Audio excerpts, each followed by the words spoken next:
Good evening, folks. This is Bill coming at you tonight. My new name is Deadly Snakebite. Everybody got to remember that. Got to rename the show. I gotta come up with a real flashy gig thing here, and maybe I can become a star. Tonight, I want to talk about the Knights Templar. It's one of my favorite subjects. I've tried to lure members of the clergy into talking about it. That's a hard thing to do. Uh, they just don't seem to want to get into it. I don't know why. The problems in the King of France. You know, on Friday the 13th, came and got him and just tortured him, etc. But if you look in the top left-hand corner, that is the Templar Cross. I have a couple of Templar crosses. I wear one of them all the time. And on the back, because it's on a black shield, it has an inscription about the armor of God. We're going to see a slide later on that talks about the armor of God. And the armor of God has been with us quite some time. From the Templar times. I don't know a lot of people know that. As a matter of fact, for some of the paracord jewelry I make, I put a dog-sized tag of the armor of God on it. And then I also hand out pins, lapel pins to people about the armor of God. Because having been a military person, having been in a war, I believe in the armor of God. And I think my yellow Labrador Retriever service dog wants to play his squeaky guitar along with me, but we're gonna tolerate that. Uh,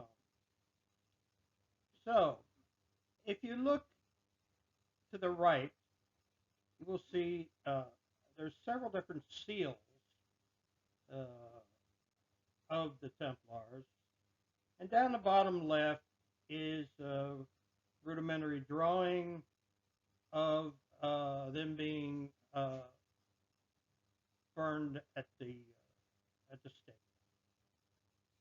Now you notice it says Knights Templar, poor fellow soldiers of Christ and of the Temple of Solomon. Now they have that in Latin too. I just didn't. I don't type well in Latin. Okay, moving on. The top left is the sailing ship example.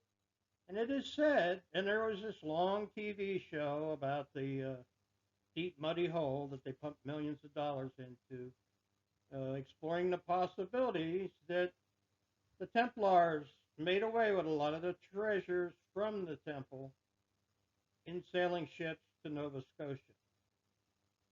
That has yet to be proven conclusively because they found several smaller artifacts. But the grand treasure hasn't been found. And what is the grand treasure? We really don't know. There's a lot of speculation. Below that, you see the typical Templar sword. And in the middle is one of my favorite drawings. You'll notice that knight wounded and his shield full of arrows. Now, in one of my talks, I talked about the oath. This guy, he followed his oath, and the Templars had an oath. So, the oath for a soldier or a knight, or even a politician is supposed to mean something. Obviously, this warrior knight went with his oath to follow uh, what was set forth for him by the Templar organization. And up at the top is another set of their seals, and this one colored in gold, which I particularly like. All right. In the middle is something that I enjoy reading and contemplating. Be without fear in the face of your enemies. Stand brave and upright, that the Lord may love thee. Speak the truth always, even if it means your death. Protect the helpless and do no wrong. Now, how can anybody be consigned to going to hell if they follow this particular code? The one on the left is another one I like. Don't ever think that the reason that I am peaceful is because I forgot how to be violent. There is a lot of speculation, a lot of study about violence. And whether it's violence in the street, which is certainly something antisocial, or if it's being violent as a military person, we would not have won World War II without violence. Our enemies were extremely violent. And we had a lot of rules of engagement in Vietnam against an extremely violent entity, the North Vietnamese regular army and the Viet Cong. They were so violent they tortured their own people, their own women and children. Okay, here we go, right to my favorite. The armor of God, it comes from the book of Ephesians. The Knight Templar is wearing the helmet of salvation. The helmet of salvation is recognized today, even. I gave a minister an Armor of God dog tag, and right away he goes, "Oh, there's the helmet of salvation." And I said, "Wow, I got to buy this guy a gallon of coffee so we can sit down and I'll learn something."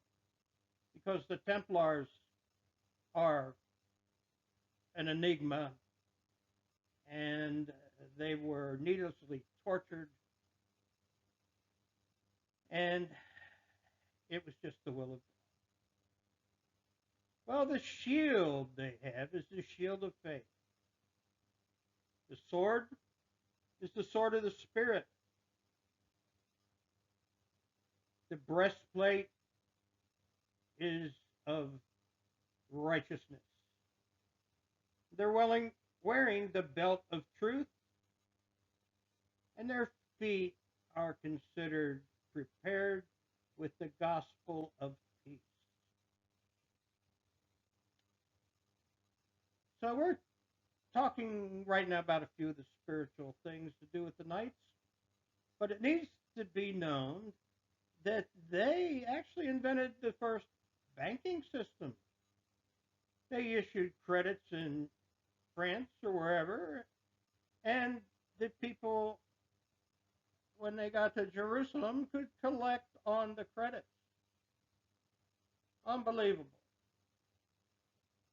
And what was their undoing was the fact that they became so profitable And the King of France owed them more money than France was worth, and that's what brought on the Friday the 13th massacre. Now, I don't pretend to know everything about the Knights.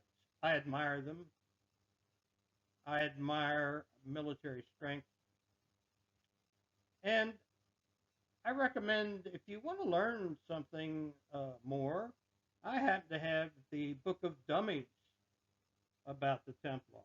And it's much better reading than the Book of Dummies for calculus. So, with that all said, I'm going to say Semper Fi.